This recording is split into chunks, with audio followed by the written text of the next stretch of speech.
Hey everybody, welcome back to my channel. I'm back with this look. Hope you guys like it. Don't forget to like, comment, share, and subscribe, and let's get into it. First, I'm going to take ColourPop's Tiki, and I'm going to use it as my first transition shade. And I'm buffing this back and forth from windshield wiper motions on the brow bone area.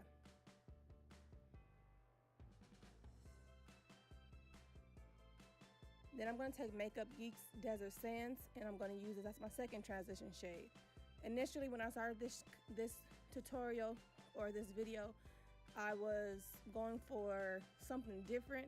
So that's initially why I picked these colors up, but it took a turn for pink and purple right here as I picked up ColourPop's For Sure shade. This is another one of their single shadows, and these single shadows are really good. I would recommend anybody that's wanting affordable eyeshadows to try these ColourPop shadows out. Then I'm going to take the shade 143, and I'm just going to buff that into the crease. As I'm layering these shades, I'm just going lower and lower. And once I get to the crease, I am going to just darken that crease up.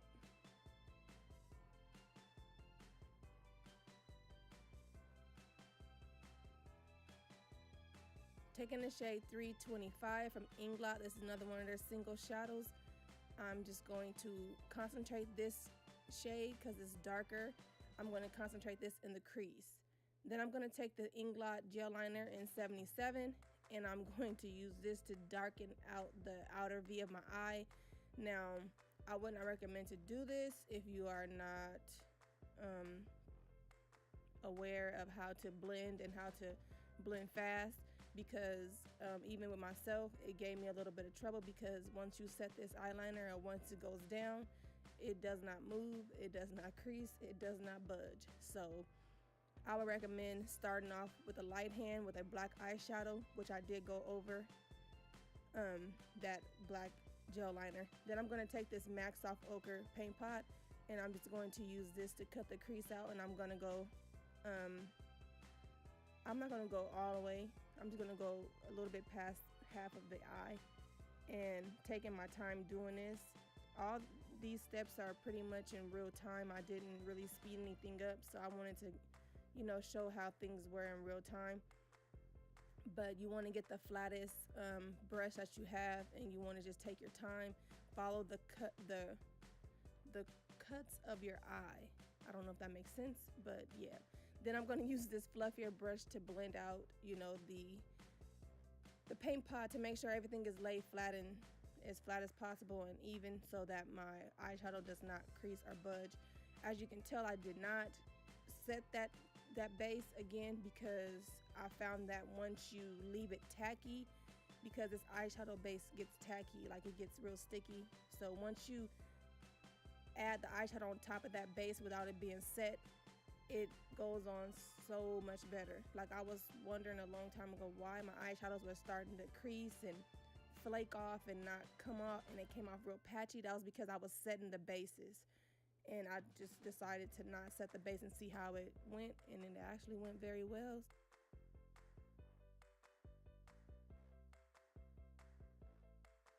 Now, after everything was blended out to my satisfaction, I removed the tape, and now it's time to get into complexion. I'm going to take this Fenty Beauty primer, and I'm going to apply this all over my face. It is a soft matte primer, and then I'm going to rub that in until it's nice and tacky. Then I'm going to take the Professional by Benefit primer, and I'm going to concentrate that on where my pores are the largest, which is my cheek area, and I'm just going to rub that in, tap it in, whatever.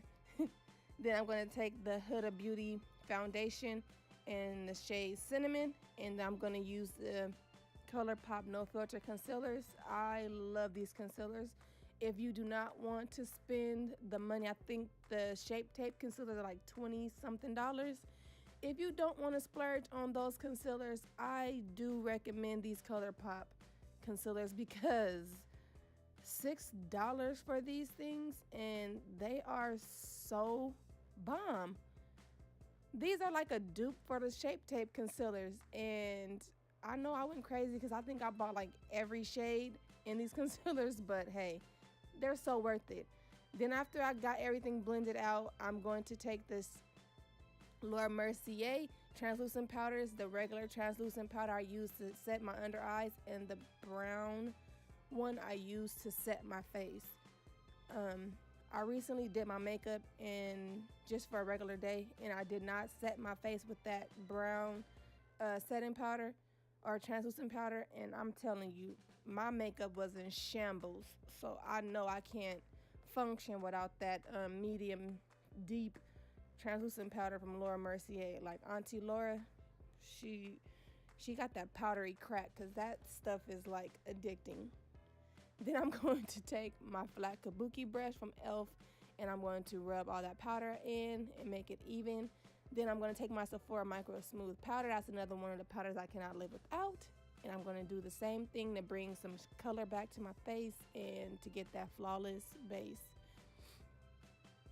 To contour, you know, I don't really like cream contouring, but I am going to contour the hollows of my cheeks. I think I was talking to my cousin and telling her where to contour or how to contour or whatever. I have like my contour areas of the hollows of my cheeks are basically like already set, so you can already see mine without contouring.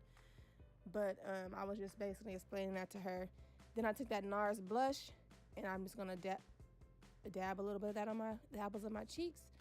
Take this Fix Plus spray, set those powders. Then I'm gonna use this ABH, Anastasia Beverly Hills Illuminator in So Hollywood. I'm going to use this to highlight the brow bone. Then I'm going to take the Maybelline Master Chrome Highlighter, which is a drugstore highlighter, and it's the bomb. I think it's like $7 or $8. Then I'm going to take this Inglot Gel Liner number 77 again, and I'm just going to line my lash line, not making a wing, just lining the line to hide the lash band. After that, I added my lippy, and that's color Rain, and it's Rain Fever.